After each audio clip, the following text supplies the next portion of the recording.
Hey readers and writers, I'm Adrian Buskey, and this is Fictitious, a show about the storytelling craft of science fiction and fantasy. Today I'm talking with Zen Cho, author of Blackwater Sister. In this Malaysia-set urban fantasy, out-of-work college grad Jessamine joins her struggling immigrant parents as they return to their home country. But for Jess, who's been an American most of her life and hides her long-distance girlfriend from her parents, reintegrating with overbearing family and unfamiliar customs is highly stressful. Made all the worse when Jess's recently deceased grandmother, Amma, takes up residence in her mind.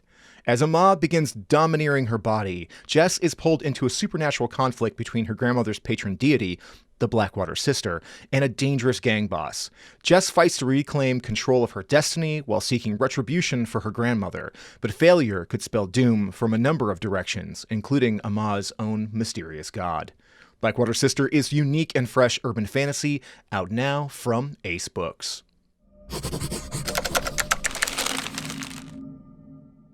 Zen, welcome to Fictitious. Thank you.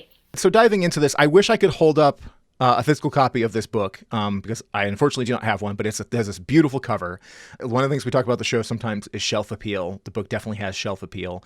There's also a big draw here because this is urban fantasy of a different kind of flavor. I think sometimes when we say urban fantasy, people if people in, the book world will naturally gravitate towards the idea of like urban fantasy, supernatural investigator fighting off vampires and werewolves and having sexy times while it's going on, which seems to be kind of, predominant in that genre. But of course, urban fantasy encompasses a whole lot more than that. So can you, to start us off, like how do you explain this story in your own kind of elevator pitch? What is this story about, and what is the setting that this story takes place in? Yeah, my elevator pitch is grandma's ghosts and gangsters. You've described the synopsis, obviously, but, it's about a young woman who returns to Malaysia, having lived most of her life in America, and she's really stressed.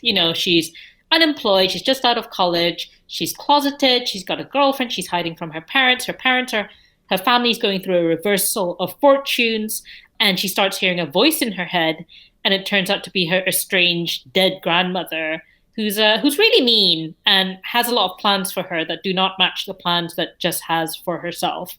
And those plans draw her into this world of gods and ghosts and spirits and gangsters. And so, it's a hard one to categorize, actually. I don't necessarily describe it as urban fantasy because, as you say, people think of investigators and fairies and trench coats and whatnot. Yeah, certainly there seem to be a lot of trench coats and a lot of leather in those types of stories, generally speaking, which is absent in this one. Some of the things that you kind of touched on there, I think at the heart of this story in a lot of ways, at least my impression, is a sense of agency, the question of agency, of a character being in control of their own life, of making their own choices. And I think at the beginning, Jess is maybe a little bit of an archetypal millennial, late millennial, early Xennial. No, not Xennial. I'm a Xennial. What are they called? Zoomers? I don't know. I get lose track of what those things are called anymore. Zoomers, yeah. I think they're Zoomers, aren't they? Yeah, something along those lines. I feel like it changes every week on Twitter. Somebody will tell me I'm wrong in the comments. We'll find out. But in any event, she has a bit of this malaise where she went to Harvard. She's super well educated, but couldn't get work. Her parents have had a difficult immigrant experience and are now going home. And there's a moment that I like in the story about talking about how her parents were very introverted in America and kind of stayed themselves and never really had friends. And so she just thought about them as introverted. And then they return to Malaysia and they're surrounded by family and friends. And suddenly they're extremely talkative and outgoing and really connected. And it's an illustrative moment for her about the difference in that experience in those two places. But that leaves Jess caught between worlds and caught between a relationship she can't tell her family about because she is closeted, and then a relationship with her grandmother she can't talk about because it makes her sound crazy. And for a little while, you have that sense that maybe Jess just really is not in control of her own life. So I'm curious for you, as you got into writing this story, thematically, what were you thinking about initially? What did you want to approach? Did the story idea and the character come first? Or did you know there were things that you wanted to explore through fiction and that you found a method for it? And what kind of developed along the way thematically? Well, I think with Jess, it's a really classic coming of age story. You know, as you say, she starts out in this place where she feels really kind of powerless. I think swept away by forces beyond her control. So her parents have suffered. You know, they had a decent life, but they've suffered illness. They've essentially kind of lost all their money, and they're kind of returning home, having been this great immigrant success story, living the American dream. It's kind of crashed down around their ears, and they're kind of retreating home and seeking refuge in Malaysia as essentially kind of failures. And Jess similarly, went to an Ivy. She's really successful, but it's sort of all sort of petered out, and she's kind of directionless. And I think that to me, it's kind of a classic thing that a lot of people go through after they graduate from university. I think, this kind of sense of like purposelessness and directionlessness. So I kind of wanted to tap into that. But also kind of connect it into stories that I guess I see less of or I hear less of. So one of the stories being, I mean, the flip side of the American dream, I guess. You get this really classic immigrant narrative where, you say, oh, my parents brought me over to this country, say America in this case, for a better life, et cetera, et cetera. And actually, my family story is kind of the opposite. So similar to Jess's family, my family actually moved to America when I was little, and just didn't get along that well. And a lot of it was to do with kind of racism, kind of insularity of kind of the Americans we encountered. And what we found was actually my parents had much better opportunities back in Malaysia, where they had a network, they had a community, and their kind of credentials were recognized. And so we ended up moving back to Malaysia when I was very young. So it wasn't like just, I was 7 years old. I was like 6 when we left for America, and then like 7 by the time we came back. So it wasn't, a huge amount of time. But that always kind of interested me. And we ended up, I think, being much more kind of prosperous and kind of having a better life in many regards in Malaysia than we would have done in America. And so that kind of interested me, And so kind of embedding it in a kind of reverse immigrant narrative, which we're seeing kind of more of, right? Like the film The Farewell, where the Asian American granddaughter returns to China. And so I was really interested in that. The kind of themes I was looking to explore, besides this idea of just being this fish out of water because she was an immigrant in America, but then she's also kind of a foreigner in Malaysia, which is where she's, quote unquote, from. I was also really interested in kind of the literalization of this idea that the past comes back to haunt you. So I think it's quite common with like members of the diaspora or immigrants or kind of second generation kind of immigrants to feel quite disconnected from their heritage and their roots. And with Jess's grandmother, Amma, who starts haunting her and talking to her in her head, I mean, that is very literally kind of the past coming back to haunt you, and a way of her really kind of accessing, I guess, her roots in a very direct way. And it's a quite complex relationship. I also wanted to explore that, like a familial relationship that wasn't like 100% positive. I mean, that's kind of understating it, to be honest. It's extremely hostile at the beginning. Yeah, certainly. It's pretty contentious. Amma is a strong personality, whereas Jess is far more quiet and reserved. And so having a hostile takeover in your own brain is usually not going to be well received, I would think. Like you said earlier, while this book may be branded as urban fantasy because it's fantasy that takes place in an urban setting, it doesn't fit into that genre as we most consistently think about it. And that's a tropey genre in general. There tends to be a lot of like heavy tropes that people are attracted to and are expecting when they come to those things. When you're writing a story like this, how aware of you are trope in the work? I mean, considering that trope is essentially just building blocks and genre elements, but is it something that you were conscious of as you were writing it, things that you thought you might explore, subvert, put into new kind of situations? And if so, what were those things, and what was the editorial feedback on those?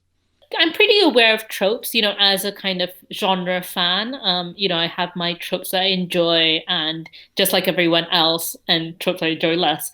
I guess what's funny about Blackwater Sister is that it's not that it's free of tropes, but the tropes that it employs are actually not really tropes that people wouldn't point to as like SFF tropes as such, so it's not like a certain kind, like a magical investigator. It's not, I don't know, like a sexy werewolf or whatever it is. And it's not farm boy becomes king. It's tropes that actually you see much more, I guess, in kind of classic kind of immigrant novels or movies, as kind of the fish out of water trope. It's a coming of age. It's an odd couple kind of story. That's one I particularly enjoy, and that comes up in my work again and again, where you have an odd couple. So you've got Jess, who's very modern, she's quite westernized, and then you've got her grandma, who's very kind of old fashioned and really a kind of product of a very different sort of world and generation.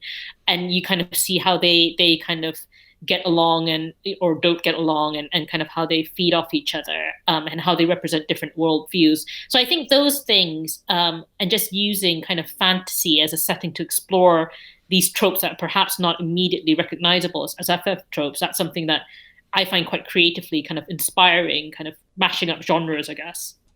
When we look at fantasy stories, I mean, one of the most consistent topics of conversation for people in the storytelling craft is world building.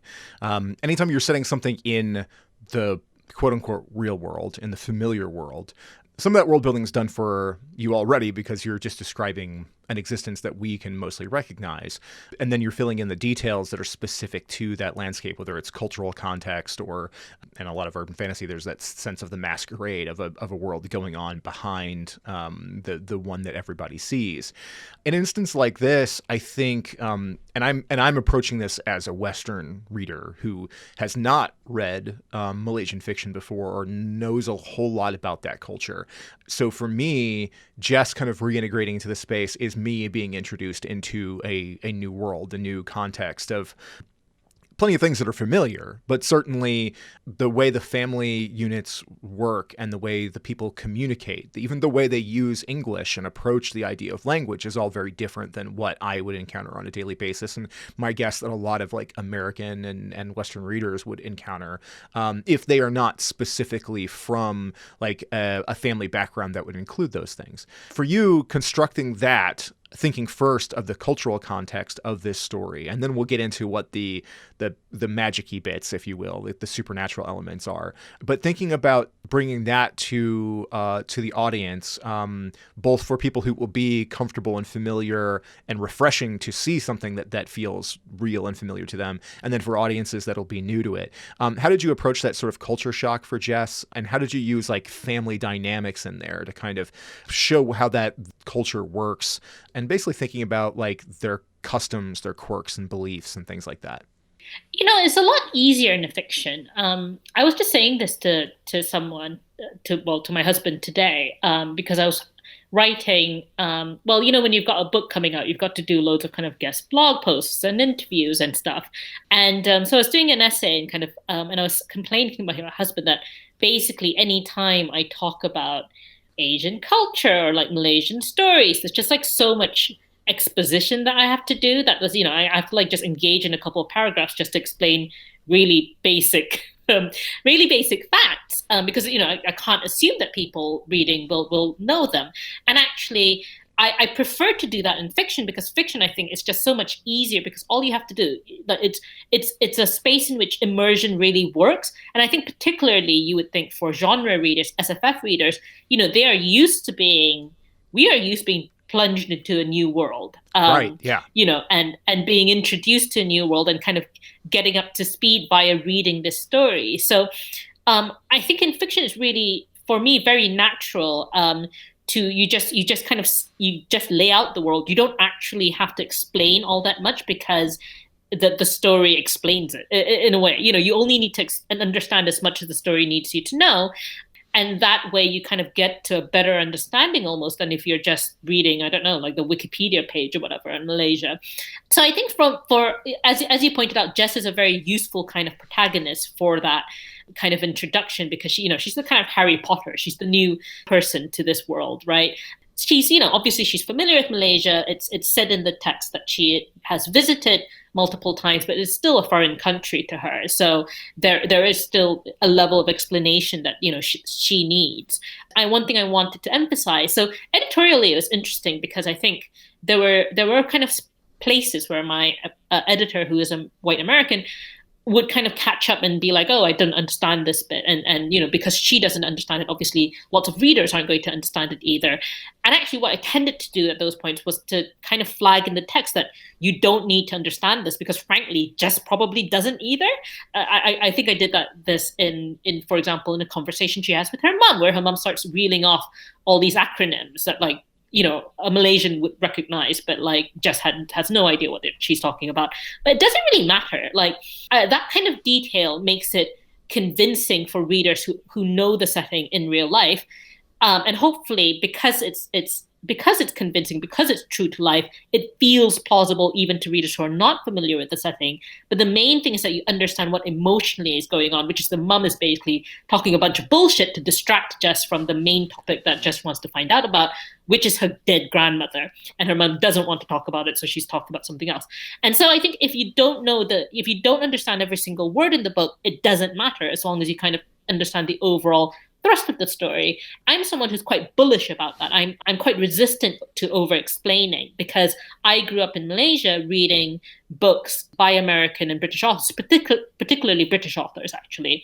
And I particularly read a lot of historical or rather period fiction, the Jane Austens, Charles Dickens, whatever of this world. I spent a lot of time in the 19th century as a child. And it was, it was a foreign world. It was an alien planet. And like in Jane Eyre, for example, by Charlotte Bronte, there's loads of dialogue that's just straight up in French. There aren't any footnotes. There aren't any explanations. I didn't speak French, but it didn't matter. Like, I could still understand the story. I could kind of get it. And the more you read, the more you understand. And it was fun as well for me. It was really escapist because it was so different from what I was living. So I always really believe in kind of just presenting the world to the readers and trusting your readers that even if it's something a bit strange to them, they will have the kind of intelligence to kind of work their way through it. There was I wish I could remember who was talking about this a while back, but I remember seeing somebody, probably on Twitter, that was discussing the fact that when you go back and read the works of Dickens or Bronte or Austen or whatever, like they're not writing period pieces. They're writing their world. And so they don't feel the need to go out of their way to explain their world because their audience was contemporary. And when we write things now, we're not thinking about, if I said a story in 2021, unless I'm like trying to figure out how to explain why there wasn't a pandemic in this world, thinking how the audience might like approach that later. We're not thinking about how will the audience understand this. Well, of course they will, because this is I'm writing for people who will already understand this, and that's a very different kind of consideration when you're thinking about the contemporary writer versus the person who is world building something that will be very different. So yeah, I like the way you approach that there. That makes a lot of sense. I do think it's notable how you use conversation and dialogue in this book to explain all of this stuff. I mean, obviously dialogue is a great way to illustrate how people feel about the world and their own intentions and to, give a certain level of info dump. But I think in particular, the family dynamics and the nature of the sort of cultural conversation, it's very obvious often for Jess that she's just talked over. When she talks about like speaking with her aunties or her uncle, the conversations are very one-sided. They don't expect her really to contribute, nor do they necessarily want her to. And they're surprised when she does. They're often avoiding saying what they really want to say. There's a lot of times where there's a conversation at one point where a group of people are sitting in a living room and one of them thinks they saw like a black spot on the ceiling, which makes them fear that there's some sort of supernatural element. And we're going to dig into that in a second. And the conversation amongst people in the room is trying desperately not to say the words that they're all thinking, which I think is really interesting. So as an approach to the conversation and the dialogue here, what were you thinking as you got into writing that stuff, as far as mimicking speech that you knew, using it to flesh out some more of these dynamics and the quirks and beliefs of them? And again, is that something that, it touches on everything you were talking about before, but because it's specifically, I think dialogue, like this is a dialogue heavy novel, even if sometimes it's dialogue between Jess and her grandmother in her own head. So I think you talking about that and the flavor of that and your approach to that is pretty important here. So I'm just curious, what is your approach to dialogue and how you use it in this? Sure. With that specific scene where they're all talking around the ghost in the living room, that was very much, that's such a classic fantasy idea, though. It's like naming calls, right? You give something a name. If you name the thing that you fear, they're going to turn up. Right. And I think that's something I wanted to include because that is how people talk about supernatural stuff. And we'll come on to this later, but one of my jokes about my work is that it's sold as fantasy, it's marketed as fantasy, but a lot of the time I'm just writing about things that people actually believe in. So arguably it's realistic fiction and it should be shelved in the general shelf, even if it's about gods and ghosts. With dialogue, like definitely language is really, really important to me as a writer. I think partly because I grew up in Malaysia, kind of exposed to lots of different languages being spoken, and not just different languages, but different forms of English, mixed forms of English, where you're drawing in lots of influences and lots of words from other languages. And also, I mentioned growing up in the kind of 19th century partly. I think reading all these books with very different forms of English, because obviously the way Jane Austen writes a sentence is very different from how we would write a sentence now. And the dialogue you find in those books is very different from the rhythm of this kind of modern English speech, whether that's British or American.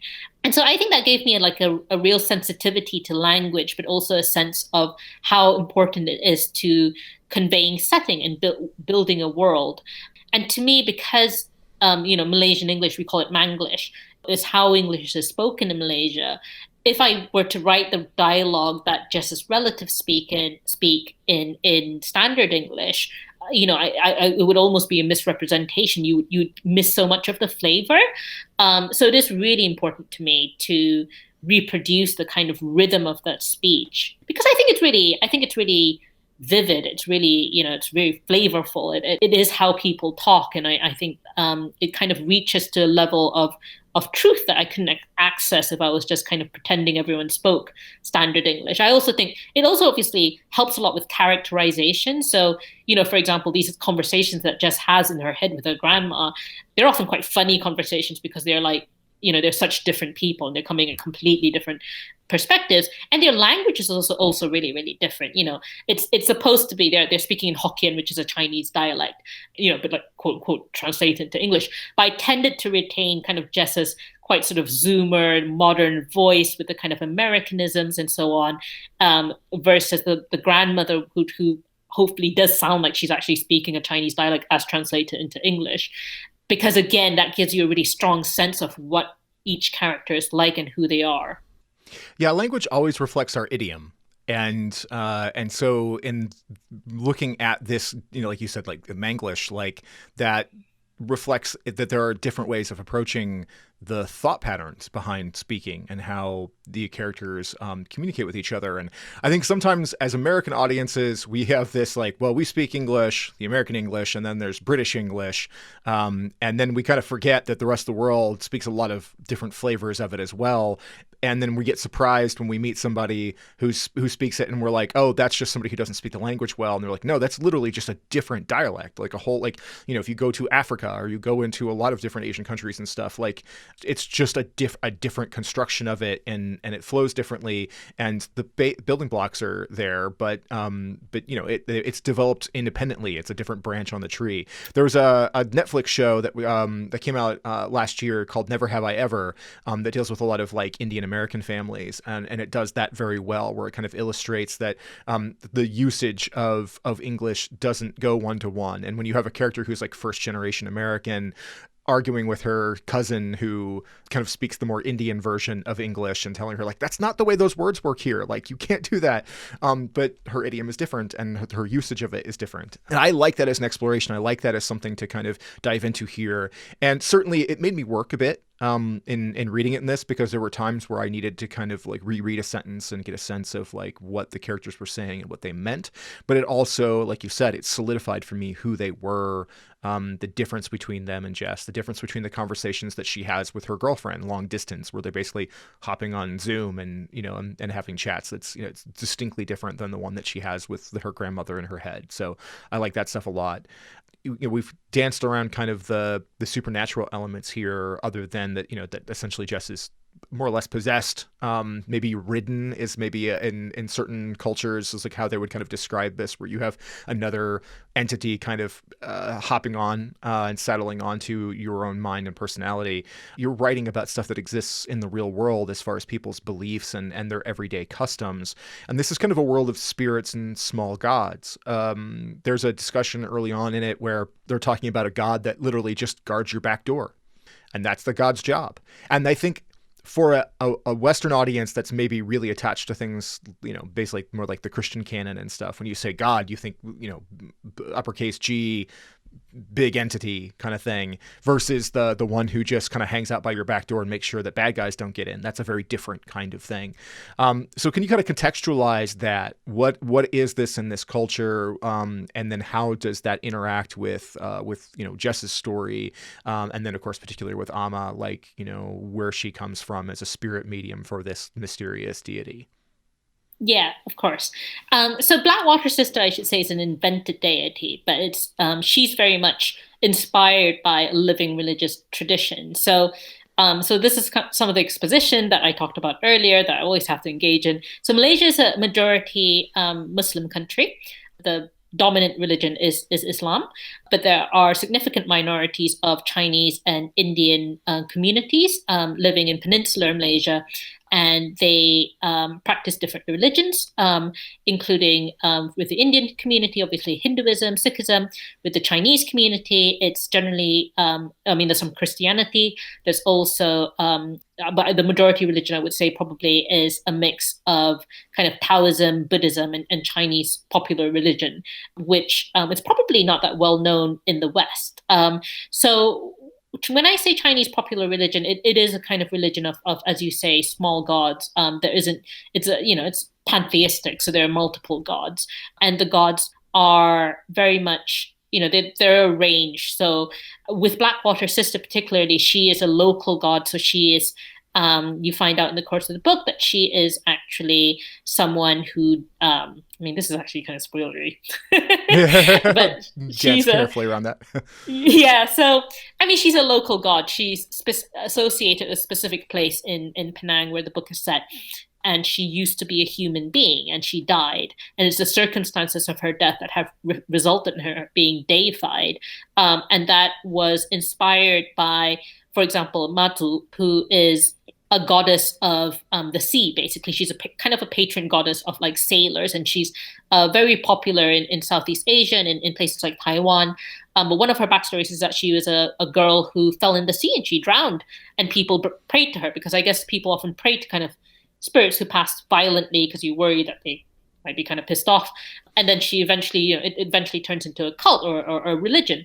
There are lots of kind of gods like that. So other gods who appear in the book, who are gods that I did not make up, they have temples, people go worship them, people go consult spirit mediums possessed by them, is one's Guan Gong, who is a historical figure, a general from kind of ancient China who was meant to be like, really kind of the exemplar general, very noble guy. Interestingly, he is the god he's the patron god both of the police, but also of triads, so gangs. He's very popular with kind of restaurant keepers, so you kind of find him in restaurants. And then you have gods like the Monkey King, who features in the novel Journey to the West, which is one of the 4 great Chinese classics. People might have heard of it. It's been adapted and lots of times. And he's kind of a trickster figure. And in the original story, he is detailed to go accompany a monk on a perilous journey to the West to collect sutras. And on the way, they meet lots of demons and stuff. And the monkey fights all these demons. But yeah, so he's also deified, so he's also worshipped. There are temples set up to him, and so I just found all of that really interesting. It's something I grew up with. I would say my parents weren't particularly religious, but they were kind of like Jess's parents. So there's a line in the book where it says Jess's parents' attitude to religion and to the gods was to leave the gods alone in the hope the gods would return that favor. And that was kind of the attitude that my family had when I was growing up. So it was something that really interested me as being kind of the background texture of my life, but something that I didn't really fully understand. And I guess the book is part of an attempt to kind of make sense of this very syncretic form of religious practice and these kind of ideas.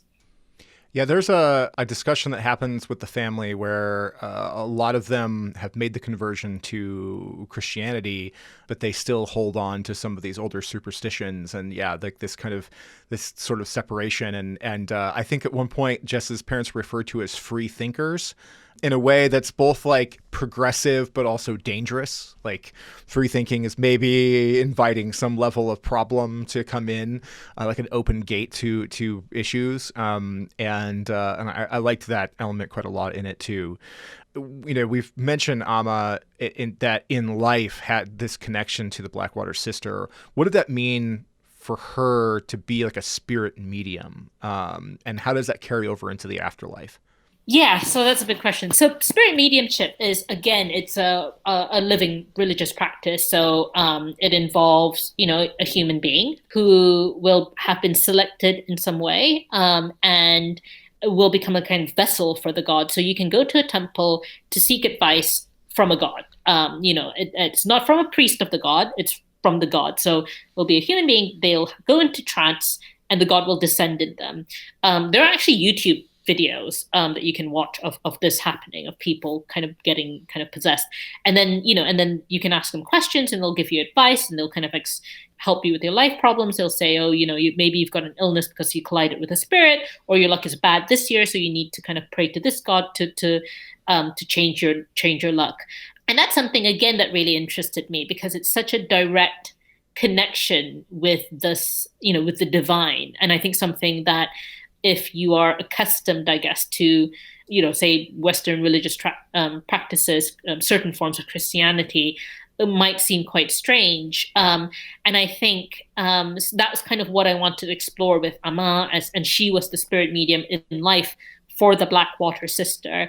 But I think being a medium is often, from what I've read, is kind of viewed in quite an ambivalent way. It's not necessarily like an undiluted blessing, because it is kind of a fairly strenuous service, and gods are not tame, and they're not kind of easy. It's not easy to kind of bear their burdens, as it were. So that's something I thought was really interesting as a way to explore it. So in the book, Amma was a spirit medium in life, and her kind of service to the god basically keeps her on earth. Like, she feels the need to protect the god's temple against Ung Chi-hin, who is this kind of business magnate gangster who's taken over the land of the temple and plans to destroy it. I mean, that is just like an extrapolation. I wasn't kind of directly basing it off of anything in real life, but it was kind of part of that exploration of what would that mean if you had that kind of bond to a supernatural being, Yeah, and I think you segue really nicely there into kind of talking about the antagonists of the story. Because, I mean, to a certain extent, like, Amma is an antagonist to Jess in some ways, but they are also a team in another way, and they have an external source of conflict that is what's driving Amma to still be in this world and still serving her deity. It's essentially like a beyond the grave grudge match in some ways here. Can you extrapolate more on the nature of that? You have this sort of criminal enterprise. There's a nice line that I like in it where it mentions that in Malaysia, there's no way to be a successful business person without being a little dirty. That, like, the sense that, like, for every person that you're like, oh, look, they've done something really, really well, they absolutely have done something wrong in the background, because that's just kind of the expectation. So who is this? You name dropped him there, but who is this gangster? Who is this? What is this criminal enterprise? What is its touch on the supernatural? And like you said, kind of expounding a little bit more on the way they've kind of appropriated the ground and stuff that the Blackwater sister feels belongs to her. On that line, so Malaysia's pretty low down there, or pretty high up in the corruption index. I don't know how you'd want to put it. Pretty corrupt. I should say that I think in general, wealth is based on exploitation. It might be a slightly sort of Marxist view to express, but I suppose it felt quite timely in a way to have this antagonist, Datuk Ung Chi-hin. So Datuk is almost like a sir, it's like a title of honor, and he's got it because he's really successful, commercially successful, and he started out as a small-time gangster, developed into a big-time gangster, and then ended up where big time gangsters generally go, which is wealth and prestige, in a kind of legal industry. And so he's basically a magnate now, a business magnate, one of the wealthiest men in Malaysia. He's not real. I made him up. But his company has acquired some land. They're planning to develop it, build some high-rise condominiums, sell them for loads of money. And inconveniently, there is a small temple on it, which the Blackwater sister resides in. And so that's kind of where the conflict between Jess's grandmother, who was kind of associated with the temple as the spirit medium of the god, and Ng Chi Hen comes from.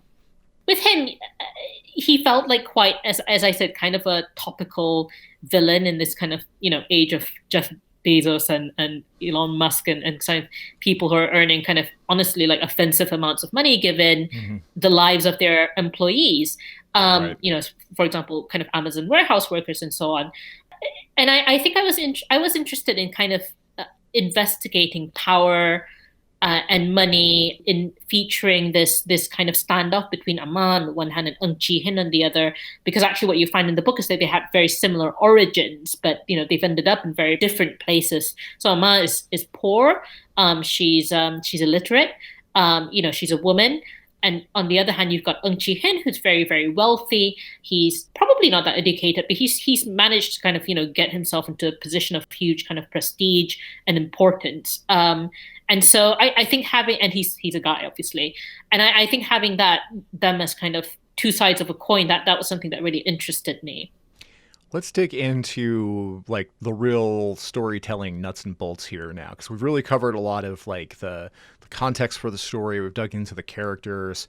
Let's peek behind the scenes here into how you write. First off, you an outliner, discovery writer, pantser, something in between? Maybe you have your own word for it. What does that look like for you process-wise? So I definitely always have an outline. I always have a plan. But I also discover as I write, like I'm not, I have a friend, for example, who, when she's about to write a book, will just outline in incredible detail. She'll spend 3 months literally just planning every single beat. And then when she writes extremely, extremely quickly because everything is planned out. And I'm not like that. I'll have a kind of quite high level bullet point kind of idea of the shape of the book and where I want to go. But it's when I start writing it that I really discover it and I work out who the characters are and what's going to happen. And I think it's something about like the back brain comes into play when I'm actually putting the words on the page. And so it always changes in the writing of it. So yeah, I'm in between. What's your approach to pacing the novel? Because I think if there's one thing that comes up a lot in conversation with writers that they struggle with or really lean on editorial to help them with, or especially if they're pantsers, I think in general are oftentimes the people who most have difficulty kind of figuring it out. But even in outlining, sometimes that can be a challenge. Like for you, when you're approaching pacing the novel, making sure that you're balancing the different elements, making sure that it has forward momentum, what does that look like for you in the writing process? Whether it's in the various drafts, in editorial, the feedback of it, what's that look like? I'm not that technical about how I approach it. I'm very much a believer in inspiration and kind of, it's being an organic process. So I do refer to things like, when I'm at the outline stage, I might look at a beat sheet, like, based on Save the Cat, for example, and that sort of thing. I might think of, these kind of Hollywood structures where they talk about inciting incidents, rising action, Dark Night of the Soul, all that stuff. So I might look for references, when I'm at that really early kind of brainstorming stage.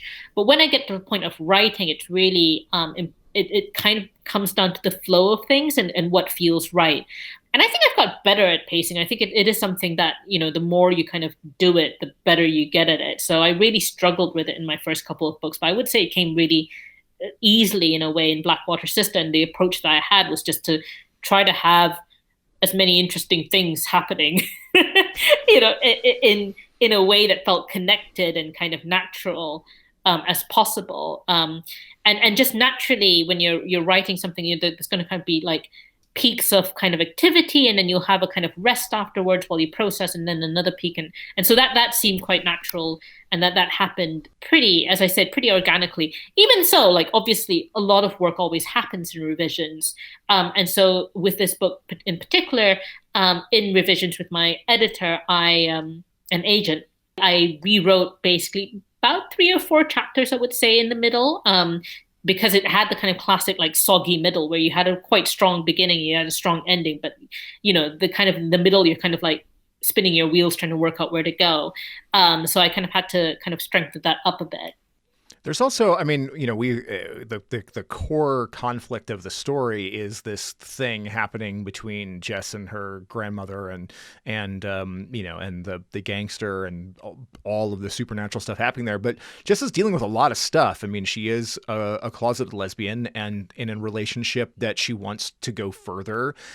Talking about basically moving in with her girlfriend, who is at the point when the story starts is actually in Singapore, and she's a person who's looking for a job. She's trying to acclimate. She's trying to figure out how to help her parents, who are in turn, refiguring out their lives in this setting. And there's just a lot of other things going on. So for you, thinking about all those different beats, how did you manage that in the story construction where you're thinking about, like, here's the main thing, but, I've got all these other subplots, these things that I have to connect the dots on, all of them inform who Jess is and this story arc that she has going on.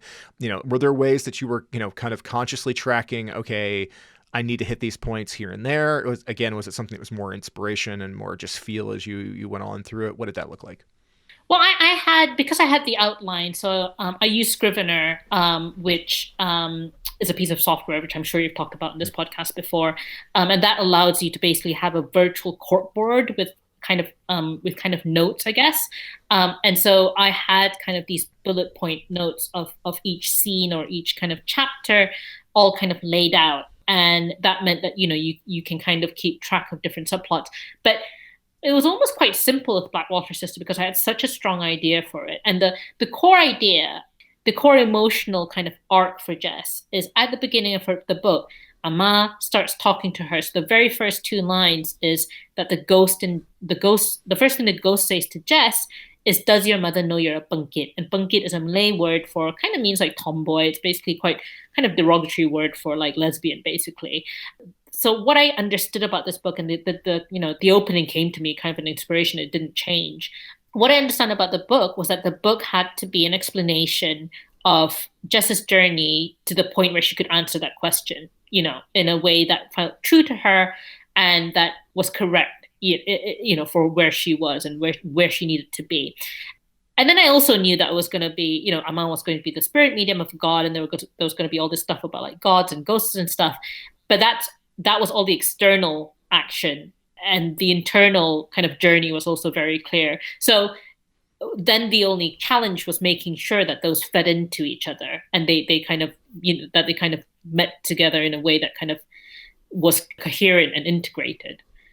As we wrap up, the book came out on May 11th in the States. Where should people be following you online so they know where to keep up with you, see the new things that are coming out, know what's coming next from you? And I'm also just curious, I mean, you're in the UK. What does this book launch look like you in the next stage of pandemic, where things are kind of opening up, but they're not quite there yet, and they're still not quite the new normal? It's a challenging time for authors launching books because in-person events and things are kind of off limits, but maybe they're starting to happen. I don't know. I'm just wondering what that all looks like for you. In terms of where you can find me and keep up on stuff, I'm most active on Twitter, where I am Zenaldehyde.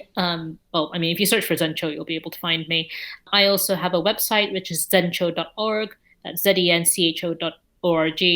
And that has a link to my mailing list, which is the best way to kind of keep up on new releases, because I send out an email when I publish something new. So it's pretty low volume, but if you want to see when I've got a new story out, that's the best way to keep on top of things. In terms of the book launch, so it's out. For some reason, the book's coming out a month later in the UK. So on June 10th, I think, is the release date in the UK. But US and internationally, it is out.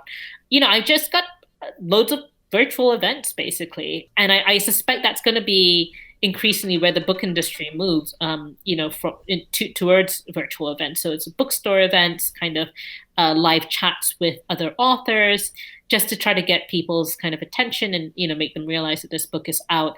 I definitely really miss in-person events, but I don't think they're gonna be happening really until a bit later in the year, if that. I mean, early next year is the earliest I would really expect kind of in-person events of any sort of size to be going ahead.